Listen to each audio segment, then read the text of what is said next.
नमस्कार दोस्तों, आशा करता हूँ आप सब ठीक होंगे, स्वस्थ होंगे, मस्त होंगे। देखो भाई, आज हम रंगभूमि सीरीज में प्रैक्टिस सेट 7 डिस्कस करेंगे। तो चलिए इसका पहला क्वेश्चन हम देखते हैं। पहले क्वेश्चन में हमें बोला गया है 600 किलोमीटर की यात्रा में 8 घंटे लगते हैं यदि 120 किलोमीटर ट्रेन से और शेष कार से तय किया जाए। यहाँ पे हमें बोला गया है कि एक हमें डिस्टेंस तय करनी है 600 किलोमीटर की, जिसमें हम 120 किलोमीटर डिस्टेंस कवर कर रहे हैं ट्रेन से, और जो बाकी के 480 किलोमीटर वो किससे करेंगे? कार से। अगर भाई 100 टोटल डिस्टेंस हमारी 600 है, 600 में से 120 अगर हम ट्रेन से कर रहे हैं तो कार से 600 480 करेंगे, और जो यहाँ पे हमारा टोटल टाइम हो कितना लग रहा है भाई? 8 hour. In the same way आगे हमसे बोला गया यदि 200 किलोमीटर ट्रेन से, अगर हम ट्रेन से कितनी करें? 200, और शेष कार से, तो भाई 600 में से 200 ट्रेन से कर दी तो कार से कितनी करेंगे? 400। और इस प्रोसेस में हमें 20 मिनट अधिक लगता है। 20 मिनट अधिक लगने का मतलब यहाँ पे कितना लग रहा है भाई? 8 घंटा 20 मिनट। ठीक है, ये हमारा टाइम। अब यहाँ पे हमारे पास दो तरीके, एक तो तरीका हमारा बेसिक से, बेसिक वाला कि हम बेसिक से कर सकते हैं। दूसरा तरीका है शिफ्टिंग का। तो देखो, बेसिक से करने के लिए हम क्या करेंगे, हम यहाँ पे लिख देंगे कि 120, और ये ट्रेन की स्पीड मान ली टी, प्लस 480 कार की स्पीड मान ली सी, और ये बराबर हमारा आ रहा है 8 आर। और यहाँ से हम एक इक्वेशन बना देंगे 200 बट्टा टी प्लस 400 बट्टा सी बराबर 8 सही 1/3। दो इक्वेशन बन गई, दोनों इक्वेशन को हम सोल्व करेंगे और यहाँ से टी और सी की वैल्यू निकाल लेंगे। और हमें यही पूछा गया है कि भाई ट्रेन की गति और कार की गति का रेशियो क्या होगा। ठीक है, अब देखो इसको करने के लिए हमारे पास क्या क्या हो सकता है कि या तो हम ऑप्शन की मदद ले लें, लेकिन ऑप्शन में भी हमें किस में दे रखी है वैल्यू? रेशियो में दे रखी है, तो हमारे पास एग्जैक्ट वैल्यू आ नहीं पाएगी, तो ये सेटिस्फाई करवाना ऑप्शन से थोड़ा टेढ़ा हो जाएगा। तो दूसरा जो सबसे बेहतर तरीका है इसका, वो वाला है हमारे पास क्या? शिफ्टिंग। शिफ्टिंग में हम क्या करते हैं? कुछ नहीं करने, अगर आपको एक बार चीजें समझ में आ गई तो बहुत ईजी हो जाता है इससे।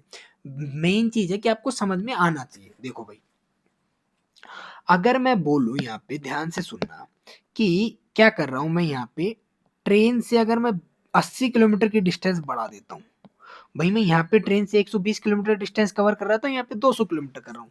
मतलब मैंने क्या किया कि जब मैं ट्रेन से 80 किलोमीटर ज्यादा डिस्टेंस कवर कर रहा हूँ तो क्या हो रहा है, जो मेरा टाइम है वो 20 मिनट ज्यादा लग रहा है। यही हो रहा है। अगर मैं ट्रेन से 80 किलोमीटर ज्यादा तक चलता हूं तो मेरे 20 मिनट ज्यादा लगते हैं। तो मैं बोल दूं कि भाई देखो, अगर मैं ये जो 400 है, ये 400 कार से नहीं चल के पूरा ही ट्रेन से चल लूं, मतलब मैं ये पूरा इधर शिफ्ट कर दूं, तो इसका मतलब क्या हुआ? इसका मतलब हुआ कि भाई जब आप 80 किलोमीटर डिस्टेंस ज्यादा तय कर रहे हो ट्रेन से, अगर आप ट्रेन से 80 किलोमीटर ज्यादा डिस्टेंस तय कर रहे हो तो कितना ज्यादा टाइम लग रहा है? 20 मिनट का। अब आप बोल रहे हो कि सर पूरा का पूरा 400 ही अगर मैं ट्रेन से कवर करूं तो मेरे को कितना टाइम ज्यादा लगेगा? तो आप बोलोगे सर ये 20 चौक 80 हुआ, तो यहां से मेरे को कितना ज्यादा लगेगा? 100 मिनट। 100 मिनट का मतलब क्या हुआ कि ये जो 8 घंटा 20 मिनट है, इसके अलावा मेरे को 100 मिनट और लगेगी। कब? जब मैं ये 400 किलोमीटर पूरा का पूरा ट्रेन से तय कर लूं, क्योंकि भाई ट्रेन से कितनी डिस्टेंस तय कर ली? 200 तो ये पहले से कर रहा था, और इसमें 400 और ऐड हो गई। तो इसका मतलब क्या हुआ कि मैं ट्रेन से कितनी डिस्टेंस कवर कर रहा हूँ? 600। और ये 600 में मेरे को कितना टाइम लग रहा है? 8 घंटे 20 मिनट तो ये है, और इसमें ये 100 मिनट और ऐड हो गए। तो 8 घंटे 20 मिनट में 100 मिनट और ऐड करूंगा तो मेरे टोटल कितने आ जाएंगे? 10 आवर। ठीक है, आशा करता हूं ये जो मैंने समझाने की कोशिश की आपको समझ में आया होगा।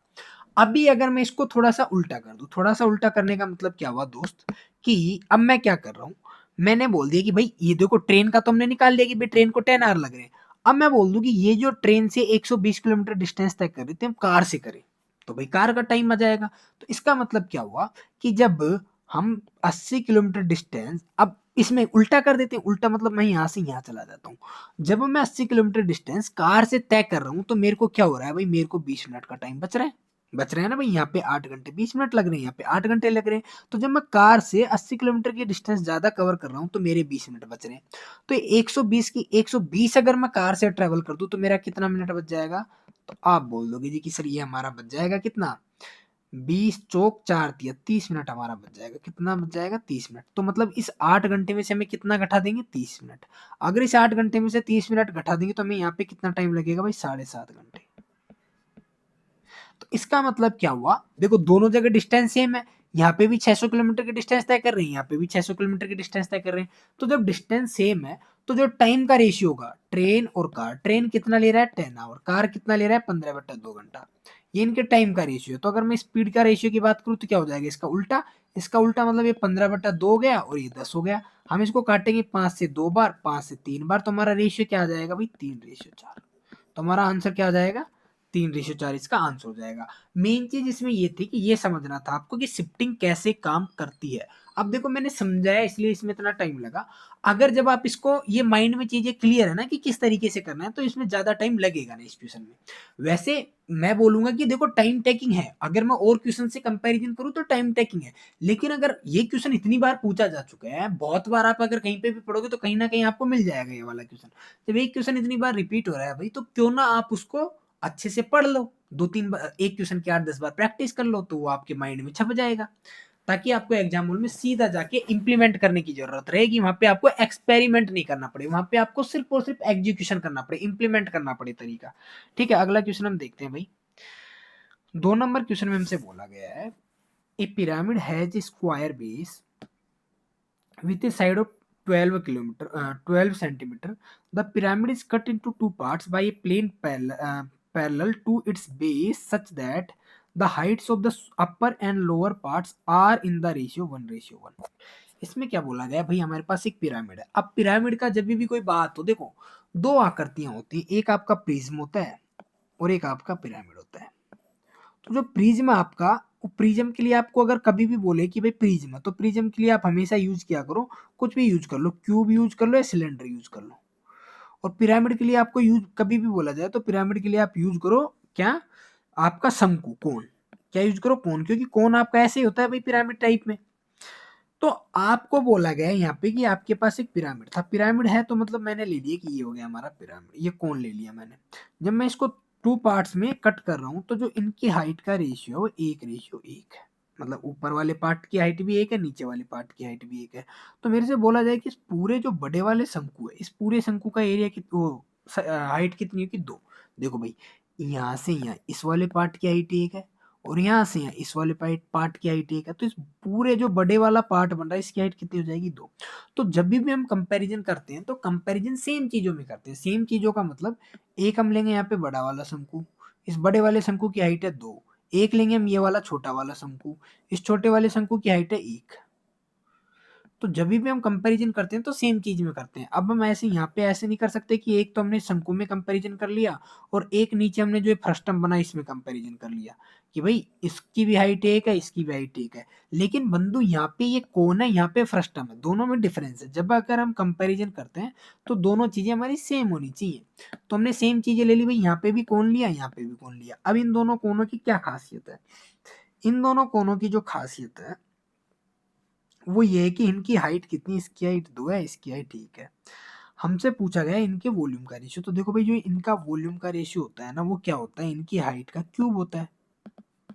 अगर इनकी हाइट का रेशियो दे रखा होता तो उसका क्यूब हो जाएगा, अगर इनकी रेडियस का रेशियो दे रखा होता तो उसका क्यूब हो जाता, क्योंकि वॉल्यूम हमेशा किस में होता है, क्यूब में।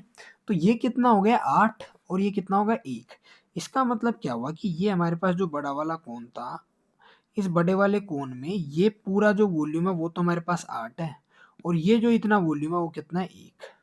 और हमसे पूछा गया है कि ये जो पूछा क्या गया, निचले तथा ऊपरी भाग के आयतन। तो निचले भाग का आयतन इस वाले पार्ट का आयतन कितना हो जाएगा। तो देखो भाई, इस पूरे का अगर 8 है, 8 में से 1 इसका है तो इस वाले पार्ट का कितना हो जाएगा 7 और ऊपर वाले पार्ट का तो कितना है 1। तो हमारा आंसर क्या आ जाएगा 7:1। ये बहुत रिपीटेड क्वेश्चन है भाई, आपका ऐसा कोई एग्जाम नहीं है जिसमें ये वाला क्वेश्चन पूछा नहीं गया हो। तो थोड़ा सा ध्यान रखने की जरूरत है इसको भाई, ठीक है। अगला क्वेश्चन हम देखते हैं भाई। अगले क्वेश्चन हमसे बोला गया है A man borrowed a sum of money and agreed to pay off by paying ₹4200 at the end of the first year and ₹4410 at the end of the second year. If the rate of compound interest was 5% per annum, find the sum borrowed। देखो भाई, जब rate of interest हमें पता है कितनी है 5%, 5% का मतलब क्या हुआ 1/20। 1/20 का मतलब क्या हुआ कि आपका इनिशियल अमाउंट 20 है तो 1 साल बाद में कितना हो जाएगा 21। ठीक है, अब आगे की अगर मैं बात करूं, यहाँ पे अगर मान लो दूसरे साल के एंड में, सेकेंड ईयर के एंड में अगर आपके पास अमाउंट 20 है तो थर्ड ईयर के एंड में कितना हो जाएगा भाई 21। क्योंकि रेट तो आपकी 1/20 है, मतलब 20 से 21, 20 से 21 आपका हर साल में होएगा, वो तो फिक्स है। अगर 3 साल के अंत में 20 है तो 4 साल के अंत में कितना बन जाएगा 21। क्योंकि ये तो हमारा फिक्स है भाई, रेट 5% की, मतलब हर साल मेरा 20 से 21 बनेगा। ठीक है, ये वाली चीज आपको समझ में आई होगी। बहुत बेसिक कंसेप्ट है आपके कंपाउंड इंटरेस्ट का। अब हमसे बोला गया दूसरे वर्ष के अंत में उसने 4410 रुपये दिए, तो दूसरे वर्ष के अंत में उसके कितना अमाउंट बन गया था 21, तो मतलब 21 की वैल्यू कितनी है भाई 4410। तो जो यहाँ पे था, जो यहाँ पे बना होगा वो कितना बना होगा 20, तो भाई 20 की वैल्यू कितनी थी, तो आप बोलोगे 21 का 21 गुना 21 दुना 42, 420 मतलब 4200। तो यहाँ पर इसके पास कितना बचा होगा 4200, और ये 4200 कब बचा, जब इसने ये 4200 पे कर दिया। भाई यहाँ पे 20 था, 20 से कुछ 21 बना, ये फर्स्ट ईयर के एंड की बात हो रही है भाई। ठीक है, और ये सेकंड ईयर के एंड की बात है, थर्ड ईयर के एंड की बात है। तो भाई एक आदमी के पास इनिशियली 20 रुपए थे, एक साल के अंत में 21 बन जाते हैं। ठीक है, इस 21 में से वो आदमी क्या करता है, भाई 21 बन गए, अब 21 को मैं यहाँ से भूल जाता हूँ, इस वाली प्रोसेस को मैं भूल गया। अब मुझे पता है जब मैं फर्स्ट ईयर से सेकंड ईयर में जाऊंगा तो अगेन मेरा 20 से 21 होगा। ठीक है, अगेन मेरा 20 से 21 हुआ। मैंने जो फाइनल अमाउंट चुकाया वो कितना चुकाया 4410 रुपये। अब मेरे को पता है जो मेरा फाइनल अमाउंट चुकाना था वो कितना चुकाना था 21, तो 21 की वैल्यू मेरी कितनी आ गई 4410। हमसे इस 20 की वैल्यू की बात की जाए तो 20 की वैल्यू कितनी आ जाएगी 4200। तो भैया जो 4200 हमारे पास बचा, ये कब बचा, जब हमने एक बार 4200 रुपये दे चुके। वही बोला ना, पहले वर्ष के अंत में 4200 रुपये दे दिए, मतलब 20 से 21 हुआ, इस 21 में से हमने 4200 दे दिए।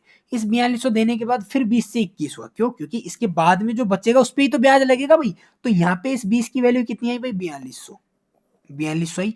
तो यहाँ पे जो 21 की वैल्यू थी वो कितनी थी, तो आप बोलोगे कि भाई साहब बात ऐसी है, 4200 तो ये था, और 4200 हमने दे भी तो दिया, तो बेसिकली इस 21 की जो वैल्यू थी वो कितनी थी 8400 थी। तो इस 20 की वैल्यू कितनी होगी, क्योंकि इनिशियली पूछा है ना हमसे, इनिशियली राशि कितनी थी, इनिशियली ये 20 थी, तो 21 का 4 गुना कट जाएगा, तो हमारे पास सीधा सीधा यहाँ क्या आ जाएगा 8000।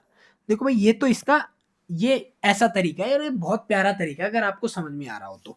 नहीं तो इसका बेसिक अप्रोच भी क्या है, बेसिक अप्रोच आपकी है भाई कि भाई मान लो आपके पास कितने रुपए थे, एक्स रुपए थे, बात वही पड़ेगी, आपके पास एक्स रुपए थे, एक्स का 21/20 किया, एक साल होगी, एक साल के बाद में आपने इसमें से क्या कर दिया 4200 रुपये दे दिए, 4200 रुपये दे दिए, उसके बाद में फिर आपका 21/20 हुआ, और अब आपने कितने दिए, अब आपने दिए 4410। जब आप यहाँ से एक्स की वैल्यू निकालोगे तो भी आपका 8000 ही आएगा। ठीक है, देखो 21 से 21 बार कटा, 21 दूना 4200, और इस 4200 में 4200 ऐड हो जाएगा, कितना हो जाएगा 8400। ये वैल्यू है 20 की, 21 की वैल्यू आप निकालोगे तो आपका कितना आ जाएगा 8000। ठीक है, अब देखो ये वाला तरीका आपको क्यों इजी लग रहा है, क्योंकि ये आपके माइंड में है। वो वाला तरीका आपको क्यों टफ लगेगा, अगर आपकी वैसी प्रैक्टिस नहीं है तो वो टफ लगेगा, लेकिन अगर आपकी उसकी प्रैक्टिस है तो दोनों बात सेम ही है। चाहे आप खरबूजे को चाकू पे डालो, चाहे चाकू को खरबूजे पे डालो, कटना खरबूजे को ही है, तो वही प्रोसेस यहाँ पे है। ठीक है भाई, अगला वाला हमारा क्वेश्चन है। ये क्वेश्चन देखो भी बहुत रिपीटेड क्वेश्चन, बहुत प्यारा क्वेश्चन है, मतलब ऐसे समझ लो ऐसा कोई एग्जाम नहीं है जिसमें इस पैटर्न पे क्वेश्चंस नहीं आते हो, लेकिन अक्सर बच्चे क्या होते हैं इनमें कंफ्यूजन हो जाते हैं एग्जाम हॉल में। तो मैं वो भी बताऊंगा कि क्यों कंफ्यूजन होते हैं, इसको बहुत अच्छे से समझाने का ट्राई करूंगा। क्वेश्चन में हमसे बोला गया है the price of sugar is increase by 30%।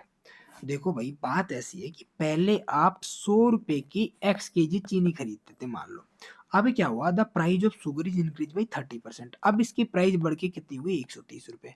मतलब अब आप 130 रुपए की क्या खरीद रहे हो, x केजी चीनी खरीद रहे हो। क्यों, क्योंकि भाई प्राइस बढ़ गया। Due to this a family consumes 40 kilogram less sugar, so as expenditure will increase by 10% only. अभी क्या हुआ, जब प्राइस बढ़ गई तो एक जो फैमिली है वो बोल रही है कि भाई मैं तो अपना खर्चा ज्यादा से ज्यादा 10% बढ़ा पाऊंगी।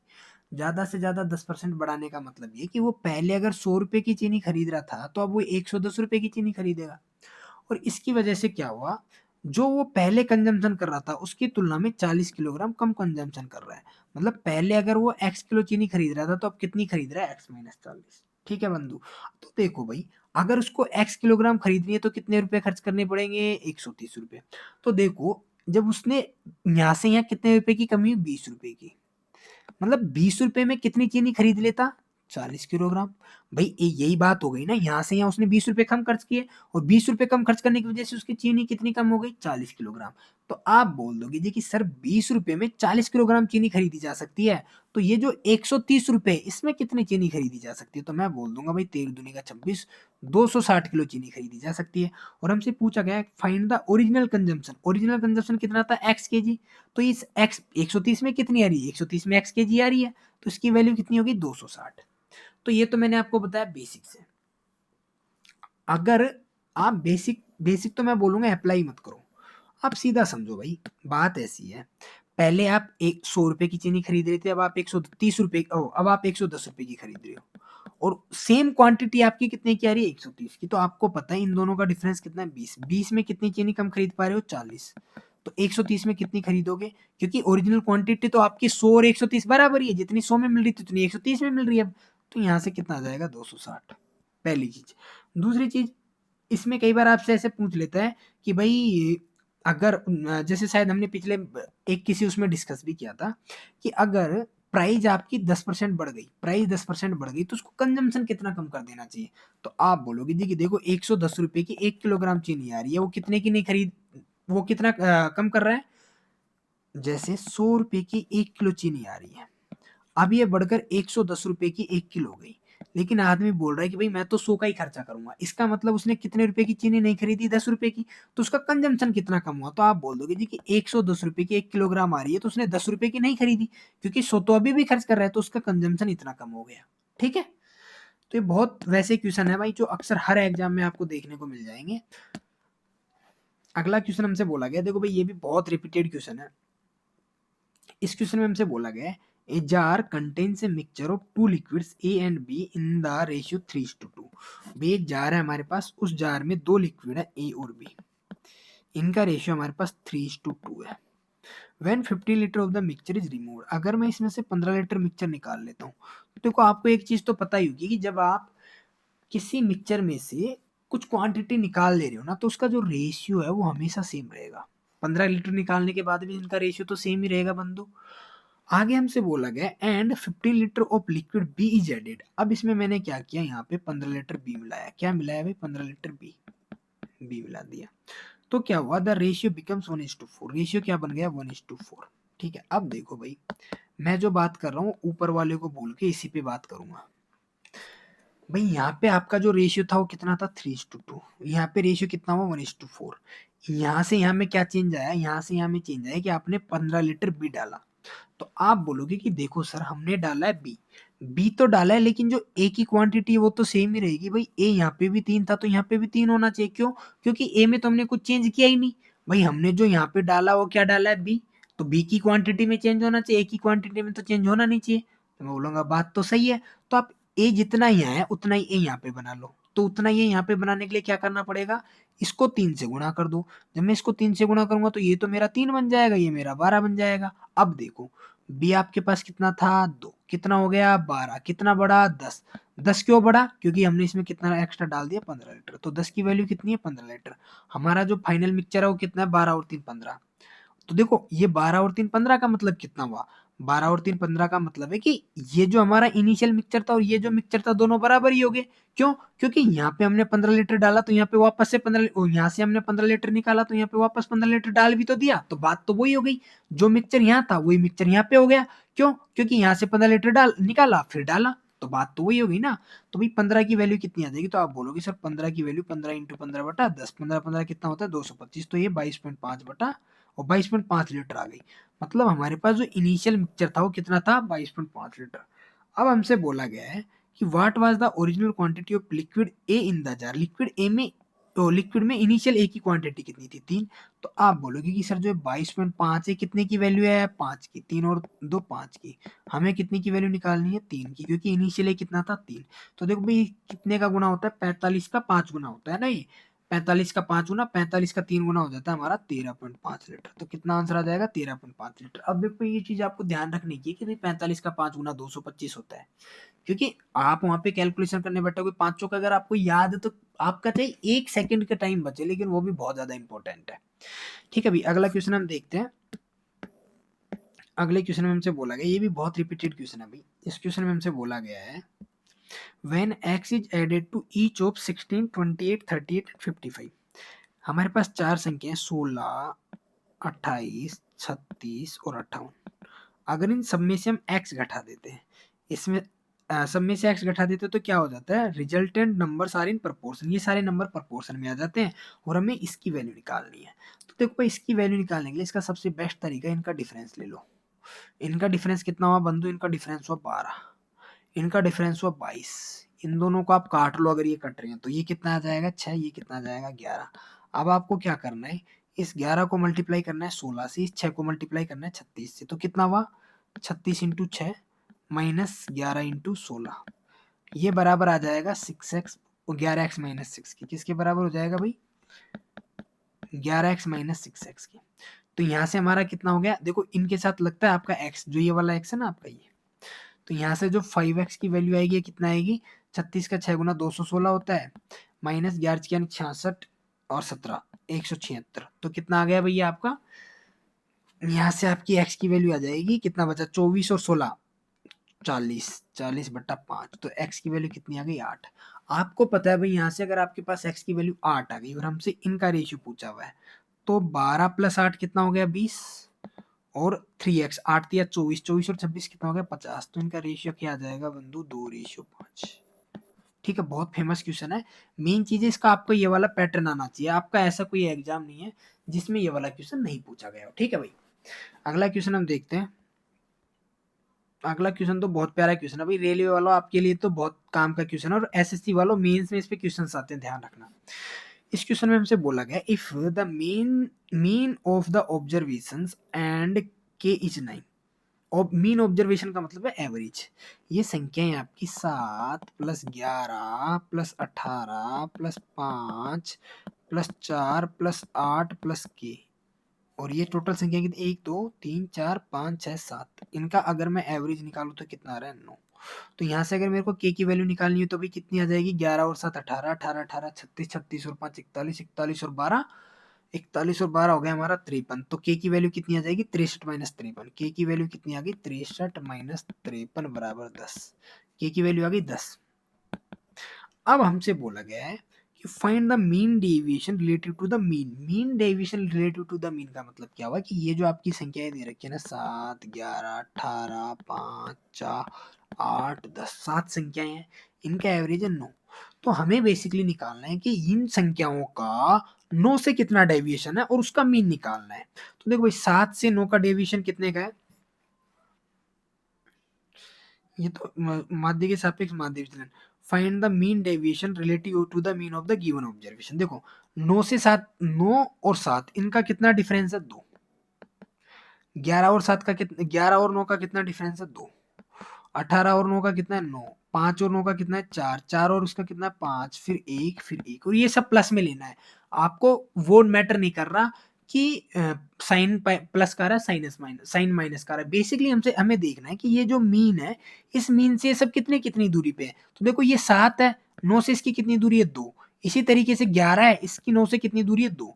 और ये टोटल कितने नंबर है 7। भाई टोटल नंबर 7, तो हम 7 का भाग दे देंगे तो हमारे पास कितना आ जाएगा 9 और 4 13 और 4 17 और 2 19 और 5 24/7। 24/7 का मतलब क्या हो गया भाई, 7 तिया 21, 3 से 3/4, 7 7 तिया 21 और 3 तो ये ना, तो 3 से 3/7 हमारा आंसर आ जाएगा। Basically mean deviation about mean का मतलब क्या होता है कि जो आपका एवरेज है, एवरेज से आपको देखना है कि कौन कौन कितने कितने डिस्टेंस पे है, और जितनी नंबर्स उन सारे नंबर्स का भाग दे, तो बस यही करना होता है। यहाँ पे मेन चीज ये ध्यान रखनी कि आपको साइन का ध्यान नहीं रखना है कि साइन प्लस का रहा माइनस का, हमें बेसिकली डिस्टेंस देखने का काम होता है। ठीक है भाई, अगला क्वेश्चन हम देखते हैं। अगले क्वेश्चन में बहुत प्यारा क्वेश्चन है भाई अलजेब्रा का। इस क्वेश्चन में हमें बोला गया है कि इसकी वैल्यू 1 है, इसकी वैल्यू 0 और इसकी वैल्यू निकालनी है। तो हम क्या करते हैं, यहाँ पे ये है ना P/A, इसको x मान लेते हैं, इसको हम y मान लेते हैं और इसको हम z मान लेते हैं। तो ये हम मानेंगे तो हमारे पास x + y + z बराबर तो 1 आ जाएगा। और ये क्या हो गया हमारा, ये हो गया हमारा 1/x + 1/y + 1/z बराबर कितना है 0। और जो हमें निकालना है वो क्या निकालना है, निकालना हमें x² + y² + z², ये हमें फाइंड आउट करना है। तो बंधु अगर जब मैं इसको सोल्व करूंगा तो ये मेरे पास क्या आ जाएगा एक्स वाई जेड, यहाँ से एलसीएम आ जाएगा एक्स, ये हमारा आ जाएगा कितना y z plus x z plus x y. बराबर 0।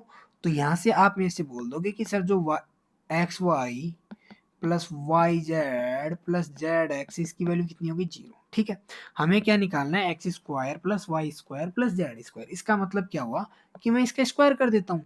जब मैं इसका स्क्वायर करूंगा तो क्या बनेगा, ये x square plus y square plus z square plus 2 x y y z plus z x बराबर 0, सॉरी बराबर 1, क्योंकि भाई इसका स्क्वायर करोगे तो 1 आ जाएगा। अब हमें पता है इसकी वैल्यू तो क्या है 0, तो हमारे पास यहाँ से x square plus y square plus z square बराबर कितना आ जाएगा 1, तो हमारा आंसर क्या हो जाएगा 1। ठीक है भाई, अगला क्वेश्चन हम देखते हैं 9 नंबर क्वेश्चन बहुत प्यारा क्वेश्चन है, देखो डीआई का, और इसमें मैं जो तरीका बताऊंगा ध्यान रखना, बहुत काम आता है। इस वाले क्वेश्चन में हमसे बोला गया है पिछले वर्ष की तुलना में होटलों की संख्या में किस वर्ष में अधिकतम प्रतिशत वृद्धि हुई। आपसे बोला गया प्रतिशत, तो प्रतिशत को तो भूल जाओ आप, परसेंटेज को कभी माइंड में रखना ही नहीं है। 2001 पहला ऑप्शन है 2001, तो हम ले लेते हैं 2001। 2001 में कितने की वृद्धि हुई, देखो यहाँ से यहाँ तक 30 की, और कितने पे 440 पे, तो ये बेसिकली क्या बना 3/44। फिर हम आ जाते हैं 2002 पे। 2002 की अगर मैं बात करूँ तो 2002 में कितने की वृद्धि हुई, यहाँ से यहाँ जाओगे आप तो ये हो गई हमारी 130 की, 13 की, और कितने पे 44 पे। ठीक है, एक मिनट, 2001 में वृद्धि 410 पे हुई ना भाई, तो 410 है ये, तो 3/41 है ना बेसिकली ये हमारा 3/41। 2002 क्या हुआ 13/44। अब हम बात करते हैं 2004 की, तो देखो भाई 2004 में तो कोई इंक्रीमेंट हुआ ही नहीं, क्योंकि 2003 में भी 720 था, ये भी 720 है, तो ये तो लेंगे ही नहीं, है तो वैसे गलत हो गया 2004। तो अब हम बात कर लेते हैं 2003 की। देखो 2003 में कितने का इंक्रीमेंट हुआ भाई, यहाँ से यहाँ तक 140 का, और कितने पे हो 570 पे, तो ये भी बेसिकली हमारा ये है।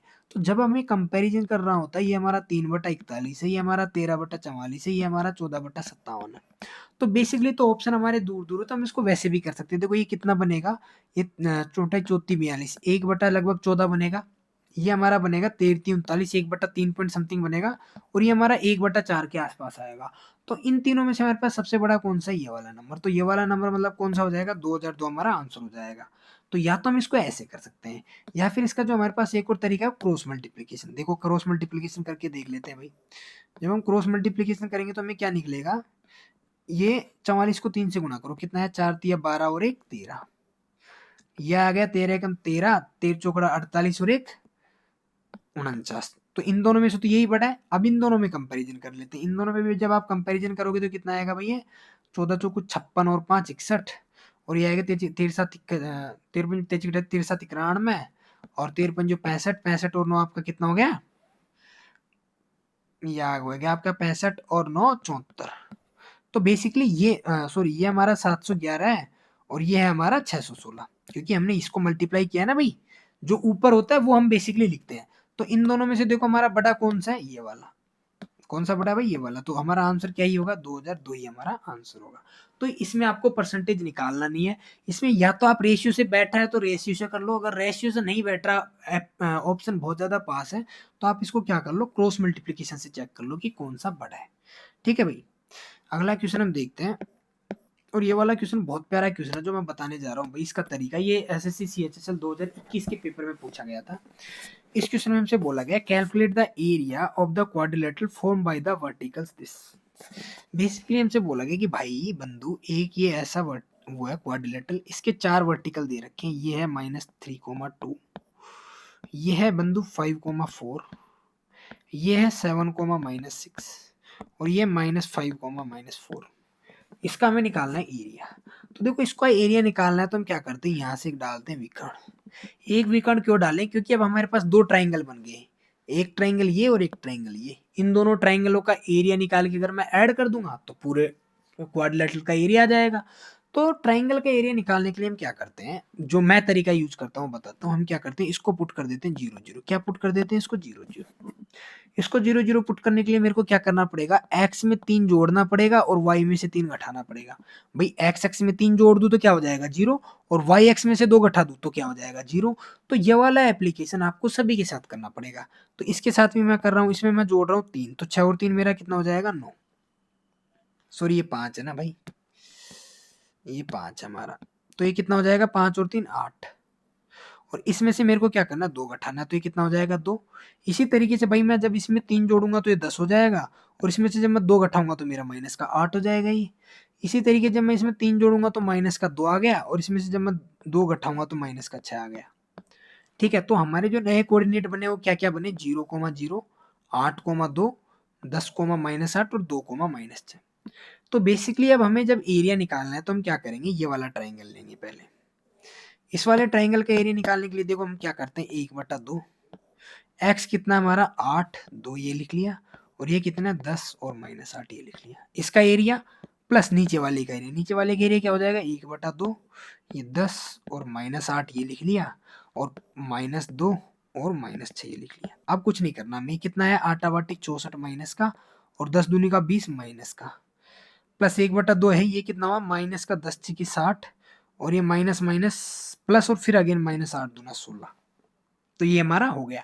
बेसिकली हमें इसमें से घटाना पड़ता है, तो ये कितना हो गया 1/2 इंटू 84। देखो बाहर जो भी आएगा पॉजिटिव आएगा, मतलब प्लस में ही लेना है, प्लस 1/2 इंटू 76। तो यहाँ से जब हम निकालोगे तो कितना आंसर आ जाएगा 80। तो बेसिकली इस क्वाड्रिलेटरल का एरिया कितना आ जाएगा 80। तो आपको जो काम करना है वो क्या करना होता है, एक कोऑर्डिनेट को 0 0 पुट कर दो। अब आप ये देखो कि उसको 0 0 पुट करने के लिए आपको क्या करना पड़ रहा है। कल को अगर हमें कोई ट्राइंगल दे दे कि इस ट्राइंगल के 3 कोऑर्डिनेट है, ये -3,2 है, ये आपका 5,4 है, और ये आपका 7,-6 है, और आपसे बोल दिया जाए कि इस ट्राइंगल का एरिया निकालो, तो आप क्या करोगे, एक किसी भी कोऑर्डिनेट को 0 पुट कर दो। उसको 0 पुट करने के बाद बस आपको ये डिटर्मिनर यूज करना है कि आपको इसको इससे गुणा कर देना है 16, और फिर इसमें से माइनस करना है इन दोनों का मल्टीप्लीकेशन, बस ये करना है। ईजी सा, मतलब ये वाला जो तरीका है मेरे को लगता है कि आपकी इसमें बहुत ज़्यादा कैलकुलेशन बच सकती है।